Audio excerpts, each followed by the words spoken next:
আন্তর্জাতিক বিরতির পরপর হওয়ায় এই ম্যাচটি গতকাল রাতে খেলতে চায়নি বার্সেলোনা। রাফিনিয়ার মতো ছন্দে থাকা তারকাকেও রাখতে হয়েছে স্কোয়াডের বাইরে। যারা ছিলেন তারাও পুরোপুরি প্রস্তুত ছিলেন না। কিন্তু এই অপ্রস্তুত দল নিয়েই গতকাল রাতে ওসাসুনাকে লা লিগার ম্যাচে 3-0 গোলে হারিয়েছে বার্সা। পাশাপাশি এ জয়ের মধ্য দিয়ে রিয়াল মাদ্রিদকে পয়েন্টের ব্যবধানে পেছনে ফেলে শীর্ষস্থান সুদৃঢ় করেছে বার্সা।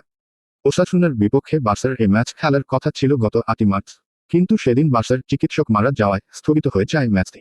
এরপর গতকাল রাতে ম্যাচটি খেলার জন্য নতুন সূচি নির্ধারণ করা হয়।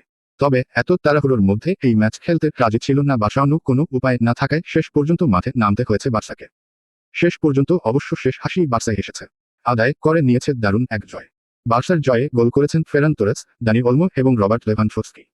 ওসাসুনার বিপক্ষে পাওয়া এই জয়ের পর 28 ম্যাচে শীর্ষে থাকা বার্সার পয়েন্ট 63 পয়েন্ট। সমান ম্যাচে 2-এ থাকা রিয়ালের পয়েন্ট 7, আর 3-এ থাকা আতলেতিকো মাদ্রিদের পয়েন্ট 56।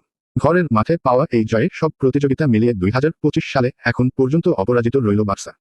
সব মিলিয়ে 19 ম্যাচে অপরাজিত। এ ম্যাচ জেতার পর স্বাভাবিকভাবে বেশ উচ্ছ্বাস প্রকাশ করেছেন বার্সা কোচ হ্যান্সি ফ্লিক। পাশাপাশি অবশ্য দানি অলমোর চোটের কারণে কিছুটা হতাশ বলেও জানিয়েছেন তিনি। ম্যাচ শেষে বার্সা কোচ ফ্লিক বলেছেন, আমাদের 3টি বাড়তি পয়েন্ট আছে, কিন্তু এর জন্য আমাদের দানির চোটের মতো উচ্চ মূল্য পরিশোধ করতে হয়েছে। আমরা জানি না সে কতদিন বাইরে থাকবে। যদি এটা 2 সপ্তাহের জন্য হয়, তবে অনেকগুলো ম্যাচ সে মিস করবে।